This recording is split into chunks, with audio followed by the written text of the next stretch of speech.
Hi everyone! Welcome to my 5th episode of my Stretch Your Stamps scrapbooking video series. This month, I'm going to be joined by my crafty friends Marisol Benitez, who is Marisol's creative retreat on Instagram, Daisie Scraps, and Monique Lowe, who is Handmade Happy by Monique on Instagram, and we're going to be sharing our favorite ways to use tiny text and small sentiment stamps. Before I dive into this month's video, here are some projects that were shared on Instagram with the hashtag SYS scrapbooking over the last month. Steph Grimes was one of my guest contributors for last month's Bold Sentiments video, and she shared a whole bunch of some of the previous spreads that she's made featuring bold sentiment stamps. And then in her video, she also shared how to combine a bunch of bold sentiment stamps to make a collage on a tag. And that's plenty of inspiration in that one video, so make sure you go check it out if you haven't already. Audrey Med, who was another one of my guest contributors last month, shared 2 spreads. In this first spread, I love how she used a bold alphabet stamp from Ali Edwards to stamp vertically down the spine of her layout to get it to stand out over her mixed media background. Audrey's second spread features another bold alphabet stamp from Ali Edwards, and I love how she combined these alphabet stamps with some Harry Potter icons to make her bold title for her layout. And my last guest contributor last month was Josie Posey, and I love how she used these bold alphabet stamps from Illustrated Faith to span across the door of her interactive October daily page.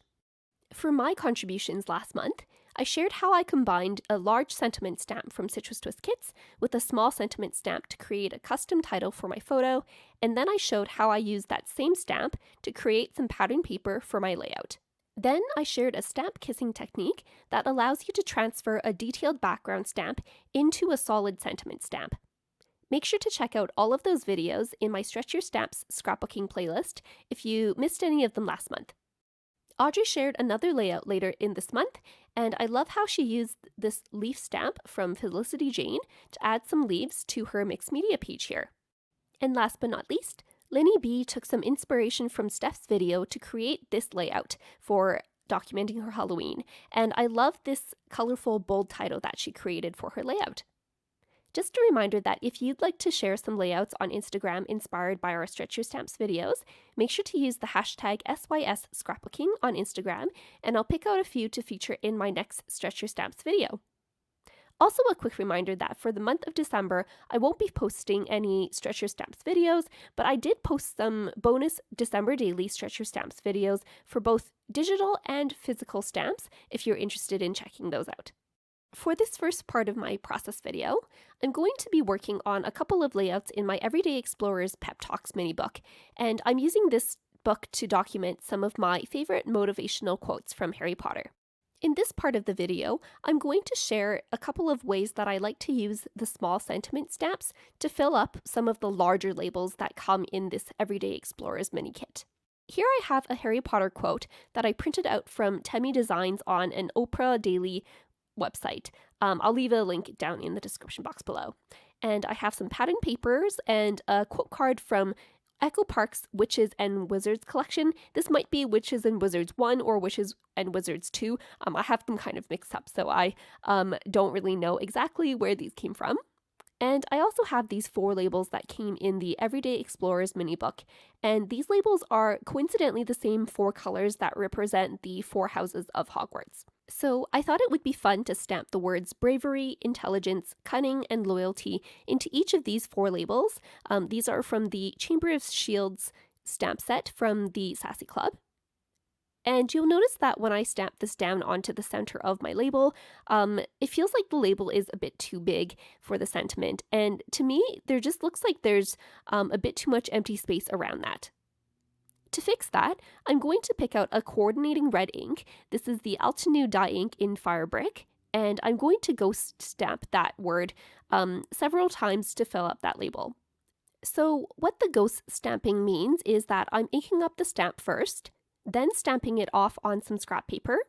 Then I'm stamping the remaining ink down onto my label without re-inking the stamp first. And this just provides a subtle background to fill out that empty space around my words that's stamped in black. Now I'm going to repeat that same process for the other labels, using the color Dusk for my blue ink, hunter green for the green ink, and honey drizzle for my yellow ink.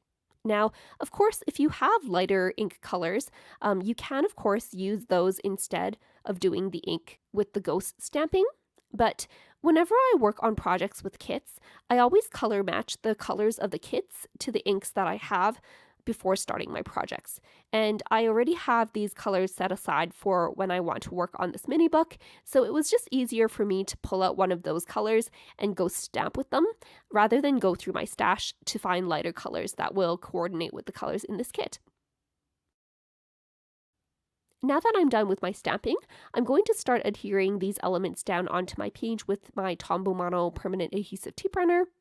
I matted my little blue quote card on some white paper just to let it pop off the black background paper a bit more. And I did tear the bottom edge off of that black pattern paper on the left side so that I can add some handwritten journaling in later on. I think this is a really cool way of using your small sentiment stamps to kind of jazz up your labels a bit more, rather than just stamping them once on the blank label, and I really like how this turned out on the spread. For my next Pep Talks layout, I'm going to use one of the stamps in the Pep Talks mini book kit to fill up this long blue tag here. I've picked out a set of coordinating blue inks from Altenews mini ink cubes. These are the colors in Misty Morning, Cloudy Sky, Nimbus, and Dark Night. Altenew does a great job of packaging their mini ink cubes into sets of 4 coordinating inks, going from the lightest to the darkest, so I know these inks will work well together. And I'm going to use these inks to stamp the sentiment, "Don't forget this," 4 times onto this label, each in a different color. So I'm starting from the bottom right corner of this empty spot on my label and working my way up to the top left corner. And once I'm done, I have a gradient of stamping down the length of my label. To finish that off, I'm also going to stamp the sentiment "Awesome Advice" in the silver Ali Edwards metallic ink to fill in that spot as well. So that's another way you can fill up a label using just one small sentiment stamp, and this could work whether you have a colored tag like I have here or a white one. Next, I'm going to adhere all my elements down onto my layout. I have another pocket card from the Witches and Wizards collection, and then this blue pattern paper is from the Wizard World collection from PhotoPlay. And I also added a couple of stickers from the Pep Talks mini book kit as well to add in some more of those colors onto this page.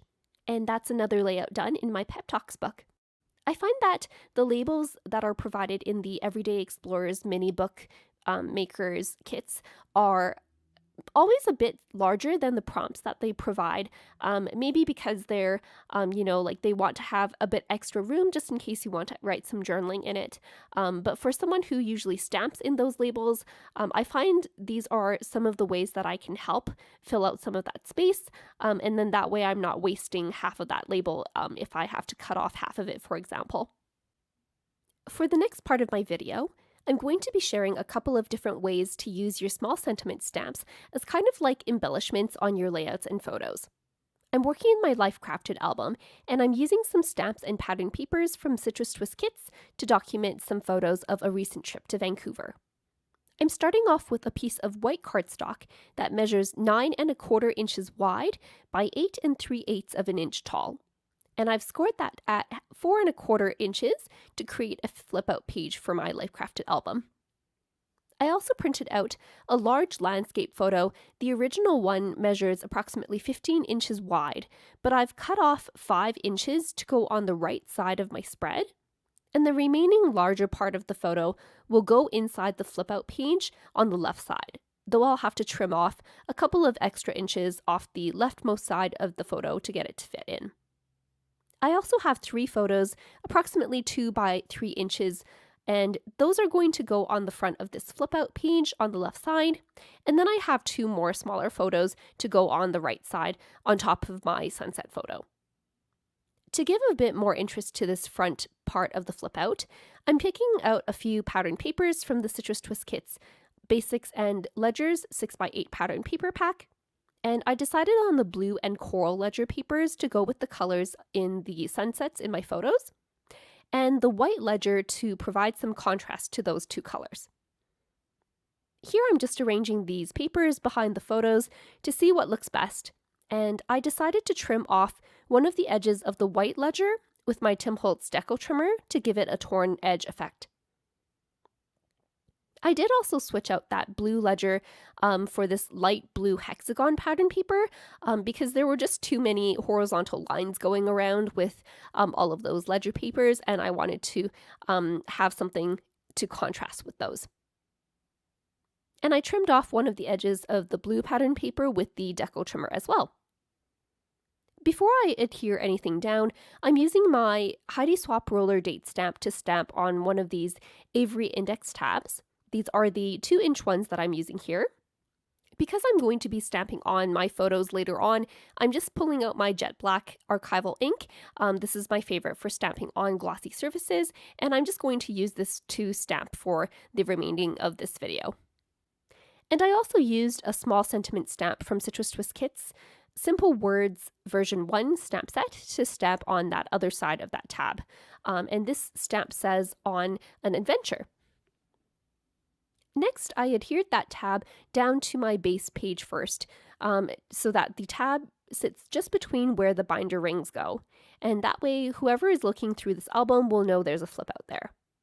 Looking at this tab now, I probably should have adhered it so that the label was closer to the edge of my page, but it doesn't bother me too much, so I'm just going to leave it as is. After that, I'm adhering all of my pattern papers down and my photos as well, and then we can start stamping. Normally, I would pull out some die cuts or puffy stickers to fill in all of those empty spots around these photos, but I already have a lot going on with the 3 photos on the front of this flip out, and I also wanted to preserve the natural, simple beauty of the sunset. So I decided not to add any dimensional or colorful embellishments to this page, and instead I'm going to use this same sentiment stamp that I had stamped on that index tab to stamp kind of like messily around these photos. Diane Williams, also known as Dearly D on social media, does this technique quite frequently on her layouts, and I think it's such a fun way of adding more texture and interest to your page without adding any more bulk. I'm using a scrap piece of paper as a mask on top of my photos so that I don't get any ink on my photos, and then I'm just stamping that small sentiment stamp repeatedly below these photos, making sure to do some ghost stamping here and there to let the text kind of fade off into the paper. Because I do have lots of layers of pattern papers below these photos, I did have to make sure to press the stamp down a bit more firmly than I usually do because it's not really an even stamping area. And I also kind of rocked the stamp back and forth to get a bit of a better coverage with my stamping. But I like the way this messy stamping looks, and it provides just the right amount of embellishing to this page. Next, I'm working on the inside of this flip out page, and this is where I'm going to attach that larger photo. Rather than scoring my photo in half and putting it in that way, because that just creates a bit more bulk and then creates a bit of wrinkling in the photo, I'm going to instead cut this photo at 5 inches from the right side and adhere that down to the right side of the flip out first. I'm using my Tombow Pernament adhesive tape runner again, and you can see how sticky this is here. I accidentally placed the photo down a bit too close to the fold of the paper so that you couldn't close that flip out. So I had to peel off my photo to get it positioned correctly, and you can see what a huge ordeal it was for me to get the photo off the page, and I hadn't even really pressed it down or anything. So I do have some wrinkles here in my photo, but it's not too noticeable unless you hold it up in the light. And I decided that the easier way to adhere this down to the right spot is to apply the adhesive onto the back of the photo, hold it face down as close as possible to the fold of the paper, and then close the flip out onto the adhesive so that everything is nice and lined up. Next, I measured out the left flap of that flip out and trimmed off the remaining portion of my photo accordingly, and repeated the same steps to get that attached to my flip out. And this left side of the photo is where I'm going to be adding my journaling later on, just in the top left corner. And I'll be using some clear sticker paper and putting it through my printer for that. For the right side of this layout, I'm keeping things relatively simple by adhering these two small photos to the bottom of my page. And I'm making sure to line up some of my lines in these smaller photos with the lines in my larger photos to make it appear more seamless than it actually is. So, like, for example, I lined up the beach shoreline with the sunset line in my bottommost photo, and then for the topmost photo I lined up that horizon with one of the waves that were coming in. Next, I'm snapping the location where we visited directly onto my photo, and I'm using the new alphabet stamp set from Citrus Twist Kits. This is the Harper alphabet stamp set.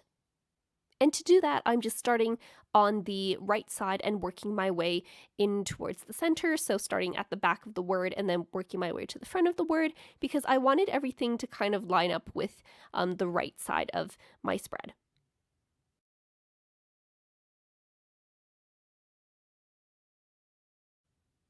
After that, I'm adding a few more of those small sentiment stamps to the right side of this page to completely fill up the right edge of this photo. And for the small sentiment stamps, I'm not really lining them up against the right edge of my layout the way I did with the alphabet stamps.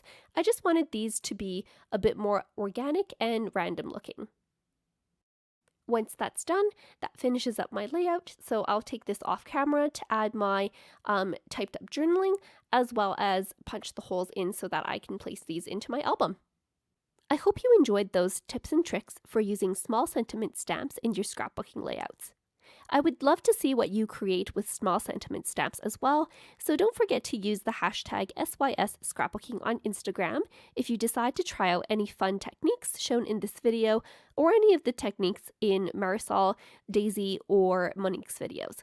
If you have a particular category of stamp that you'd like to see featured in a future month's video, or if you're interested in becoming a guest contributor for a future month, be sure to let me know as well. Just another reminder that there won't be any regular Stretch Your Stamps videos in December, but make sure you keep an eye out for my last Stretch Your Stamps December daily video coming out on November 23rd. And after that, I'll be back in January with some more guest contributors and another Stretch Your Stamps video.